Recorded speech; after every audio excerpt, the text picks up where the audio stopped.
Hello বন্ধুরা, অনেকেই প্রশ্ন করেছিলেন যে আশাকর্মীর ইন্টারভিউ কীরকম হয়, তার সম্পর্কে যদি একটি ইন্টারভিউ করতেন বা ইন্টারভিউয়ে সাধারণ প্রশ্নগুলো কী কী জিজ্ঞাসা করা হয় সেগুলো সম্পর্কে যদি একটু জানাতেন উপকৃত হতাম। তো আপনাদের জন্যই আমি নিয়ে এসেছি আশাকর্মী ইন্টারভিউয়ে যেগুলো সাধারণ কোশ্চেন, যেগুলো মানে একদম কমন কোশ্চেন বলা যায়, অনেককেই জিজ্ঞাসা করা হয়।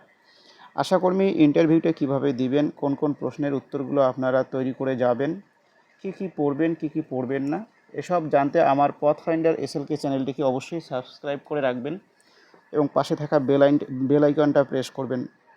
আপনাদের একটি লাইক এবং শেয়ার আমাকে কিন্তু নিত্য নতুন ভিডিও তৈরি করতে উৎসাহী করে। সেই জন্য আপনারা শেষ পর্যন্ত দেখবেন। যেসব মহিলা আশাকর্মীর ইন্টারভিউ দিয়ে একটি সুন্দর চাকরি পেতে চান তাদের জন্য এই ভিডিওটি। তো ফার্স্ট কোশ্চেন আমি যেটা রেখেছি, আপনার নাম পরিচয় কিন্তু জিজ্ঞাসা করা হবে।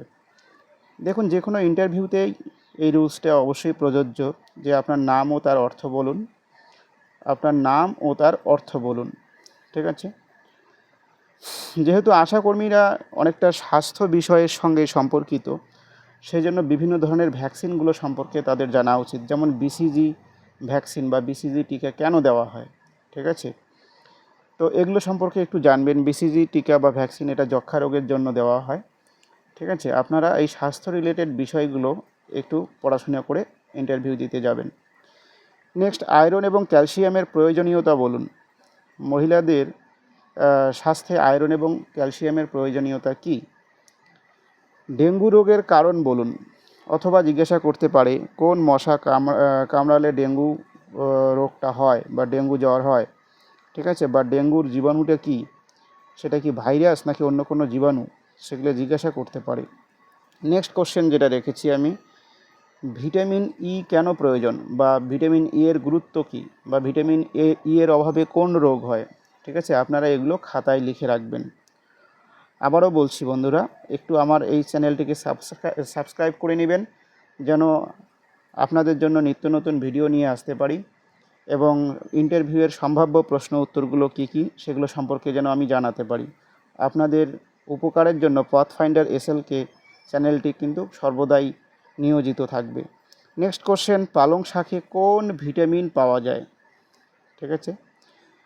পরের কোশ্চেন যেটা রেখেছি, স্বাস্থ্য কেন্দ্র থেকে যে তেল খাওয়ানো হয় সেটি আসলে কি।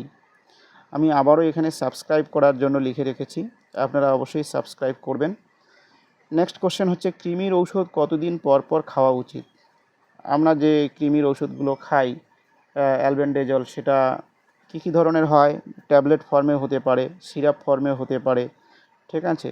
সেগুলো কতদিন পর পর খাওয়া উচিত, স্বাস্থ্যকেন্দ্র থেকে এগুলো দেওয়া হয় কিন্তু। হ্যাঁ, তারপর পরের কোশ্চেন রেখেছি, ওআরএস কী, কী কাজে লাগে এবং বাড়িতে কিভাবে বানানো যায়। ওআরএস কী বন্ধুরা? ওরাল রিহাইড্রেশন সল্ট, মানে সাধারণত ডায়রিয়া জাতীয় রোগগুলো হলে এই ওআরএস খেতে দেওয়া হয়। এটি কী কাজে লাগে? শরীরে রিহাইড্রেশন যখন হয়, শরীর থেকে অতিরিক্ত যখন জল বেরিয়ে যায়, তখন কিন্তু এই ওআরএসটা কাজে লাগে। বাড়িতে আমরা অনেকেই বানিয়ে খাই, লবণ চিনি একসঙ্গে মিক্সার করে জলটাকে ফুটিয়ে প্রায় অর্ধেক করে নিয়ে আমরা এটাকে কিন্তু গ্রহণ করি, অথবা বাড়িতে বিভিন্নভাবে তৈরি করেন এই ওআরএসটা। তবে এটা স্বাস্থ্যকেন্দ্র থেকেও দেওয়া হয়। পরের কোশ্চেন যেটা রেখেছি, জননী শিশু সুরক্ষা কার্যক্রম কবে থেকে শুরু হয়। এটি একটা প্রকল্পের নাম, এটা কবে থেকে শুরু হয়েছিল এগুলো সম্পর্কে একটু জানবেন। JSY অর্থাৎ জননী সুরক্ষা যোজনা, এটা কি, এটা সম্পর্কেও জিজ্ঞাসা করতে পারে। স্বাস্থ্যসাথী কার্ড কি, এটি কি কাজে লাগে। পরের কোশ্চেন রেখেছি OPV, এটার ফুল ফর্মটা আমি বলেই দিচ্ছি, ওরাল পোলিও ভ্যাকসিন, মানে মুখে খাওয়ানো হয় যেটা। লাইগেশন কি, পরের কোশ্চেনটা ছিল লাইগেশন কি। কপার টি কি। পরের কোশ্চেন, বাল্যবিবাহ আটকাতে পশ্চিমবঙ্গ সরকারের একটি প্রকল্পের নাম বলুন। এই ছিল আজকের টপিক, আজকে এইটুকুই থাকবে। আপনারা অবশ্যই চ্যানেলটিকে সাবস্ক্রাইব করবেন এবং যদি ভিডিওটি ভালো লাগে অবশ্যই বন্ধুদের সঙ্গে শেয়ার করবেন এবং কী ধরনের ভিডিও চান সেটাও আপনারা কমেন্ট বক্সে কমেন্ট করে জানাবেন।